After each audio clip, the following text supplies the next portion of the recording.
Hello Curious and welcome back. In recent days, all that Hollywood has been talking about has been the fatal shooting on the set of the movie Rust, during which actor Alec Baldwin had fired a weapon that was believed to have been empty, and as a result of which cinematographer Halyna Hutchins had lost her life and director Joel Souza were injured. More news had come out in the days following that talked about what the set had actually looked like. And while the tragic fatal shooting was an accident, could it be that Baldwin could still face legal repercussions? How did it even happen that the weapon was loaded? Did they have any previous accidents on the set? And who else could be held accountable? Stay with us to find out the latest news about the tragedy, but before we continue, don't forget to turn on the notifications so that you don't miss any of our future videos.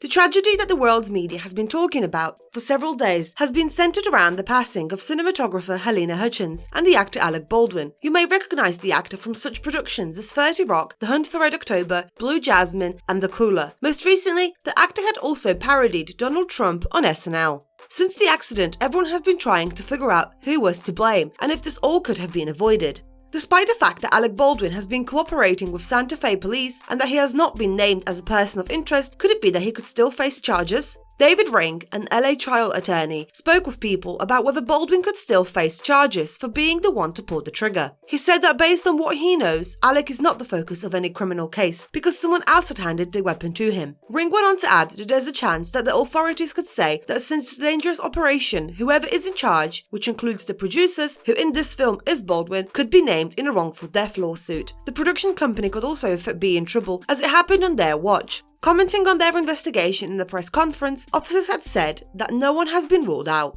At the moment, it is unsure if Baldwin will face any legal actions as an investigation is still underway. However, since last week, Halyna's father, Anatoly Adrasevich, had spoken out about the tragedy. In an interview with The Sun, he said that his wife is going out of her mind with grief and that Halyna's 9-year-old son has been very badly affected by this as he is lost without his mother. Though he did add that despite the disbelief of what had happened, he personally does not hold Baldwin responsible, as it is the responsibility of the props people. But despite this, he added that it will be up to the woman's husband, Matthew, to decide if legal action is going to be taken. Since the initial news about the fatal shooting had first emerged, more news and details had come out since.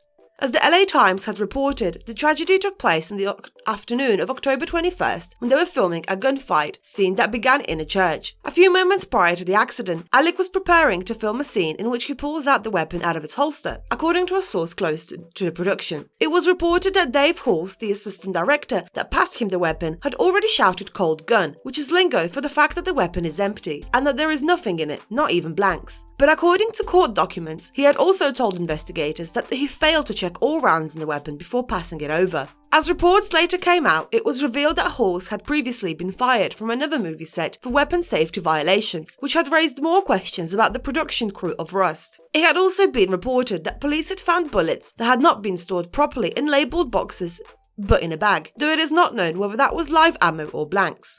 At the same time, a camera operator who was in a dolly with a monitor checking out potential shots with Hutchins looking at the monitor from over his shoulder along with the movie's director who was crouching just behind her. As the LA Times had recounted the story, Baldwin pulled out the firearm from its holster once without accident, but the second time he did so, ammunition flew towards the trio around the monitor. It had missed the camera operator but hit Halyna near the shoulder and then continued through to Souza. Many had pointed out that the latest tragedy is very similar to that of actor Brandon Lee, who also lost his life on the set as a result of a mishap involving weapons. And if you want to know more about that, you can do so by checking out our previous video by clicking on the link above. But for now, stay with us to find out why some think some producers are to blame for the tragedy. The 42-year-old Ukrainian native had lost her life as a result of her wounds, while the director was airlifted to the hospital to be treated, being released the next day, according to social media posts by actress Frances Fisher. Though as it turns out, this was not the first incident that happened on the set of the movie prior to this. The day after her passing, Halyna's family held the private funeral, which was also attended by Alec, and as the Daily Mail reports, the actor is supporting Hutchins' family and is in close contact with them.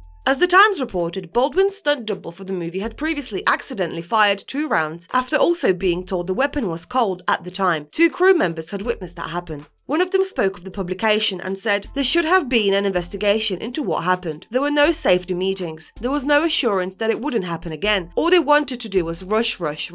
One of their colleagues is also alarmed by the prop having live rounds that she sent text messages to the unit production manager with a text that allegedly had said, "We've now had 3 accidental discharges. This is super unsafe." The production company told reporters that they had not been made aware of previous issues. On top of that, there had been many reports of cost-cutting with the production, long hours, issues with accommodation for the crew who had many safety concerns and who ended up walking off the movie set. And as one person working on the set revealed, Hutchins had been the one advocating for safer conditions for her team and was tearful when they walked off the set. But was there something else that meant the production team cut costs that could have resulted in the tragedy? Stay with us to find out. In light of the tragedy, people had turned to look to those in charge of overseeing the prop weapons, and that would be the armourer, 24-year-old Halyna Hutchins, who in turn told investigators that she had checked that the bullets were not real ones, adding that there were no live rounds on set. Her father had also worked as an armourer and started teaching her about weapons since she was 16, as she revealed in a recent podcast interview. The woman in question had not long ago completed her first film as head armourer for the movie The Old Way that stars Clint Howard and Nicolas Cage. Already then, she had several complaints filed against her. Allegedly, she gave an 11-year-old actress a weapon without checking it properly, and according to a report from the Daily Mail, during the filming, Cage had yelled at her, "You just fucking eardrums out," after she fired a weapon without warning for the second time. The camera operator, who was in front of Halyna as the accident happened, had voiced concerns about her in a Facebook post, where he wrote, "There is no way a 24-year-old woman can be a professional with armory." He went on to add that the pros are people who have spent years on set and who know their job from A to Z. A Deadline reporter had revealed that Halyna was hired after more experienced armourers refused the job due to low pay, safety risks, and too many firearms to manage. Though others also blame Baldwin. Special effects and firearms expert Steve Wolf spoke of the post and criticised the 30 Rock star and said that if he is capable of memorising 120 pages of dialogue, he can memorise 4 lines of gun safety. As he said, you don't point weapons at people, which is the most elemental rule on sets. Following the accident, Alec took to social media to issue a statement in which he wrote, "There are no words to convey my shock and sadness regarding the tragic accidents that took the life of Halyna Hutchins, a wife, mother, and deeply admired colleague of ours." He also added that he is fully cooperating with law enforcement to get the bottom of what went wrong. It wasn't long after the accident that people had brought up some of Baldwin's old tweets. In one of them, he had tweeted, people, and in another, one sharing the link to an article that talked about the police shooting a suspect. "I wonder how it must feel to wrongfully kill someone," which some internet users had taken as some sort of red flag, though it is worth pointing out that the tweets are in regard to something else. Alec has not commented on these old tweets as of the making of this video. The 63-year-old actor, who is the father of model and actress Alec Baldwin, has made a quite controversial past, and there are many things that he did or said that stick out. In October 1995, when he was still married to Kim Basinger, Baldwin had allegedly attacked a photographer, Alan Zanger, after he had followed the pair and their newborn baby, Ireland. According to reports at the time, not only were there fisticuffs, but also the actor had allegedly gone as far as spray the photographer with shaving cream. History likes to repeat itself, as in 2013, this time with photographic proof, the 30 Rock actor had once again attacked a photographer as he tried to take photos of his second wife, Hilaria, after she had just had a baby, daughter Carmen. However, as police arrived on the scene, no charges were filed and no arrests were made. After the divorce of Basinger, issues continued as Baldwin was ordered to go to anger management classes and take parenting courses if he wanted to get phone call privileges to their daughter. And speaking of Ireland and phone calls, in 2007, Alex had hit international news when an audio tape of his voicemail was leaked in which he called his then 11-year-old daughter a rude, thoughtless little pig because she missed his call. While there had been no charges filed against the actor or anyone else at the time, the police investigation is still underway. But what do you, Curious, think is responsible? Do you think that Baldwin, either as the person who pulled the trigger or producer, should be held accountable? Or do you believe that no charges will be filed at all? And do you think Baldwin's old tweets were a red flag or just taken out of context by internet users? Let us know your thoughts in the comments below. And as always, don't forget to like, share and subscribe to our channel. And if you enjoy our content, you can support our page by clicking on the thanks button below. Until next time.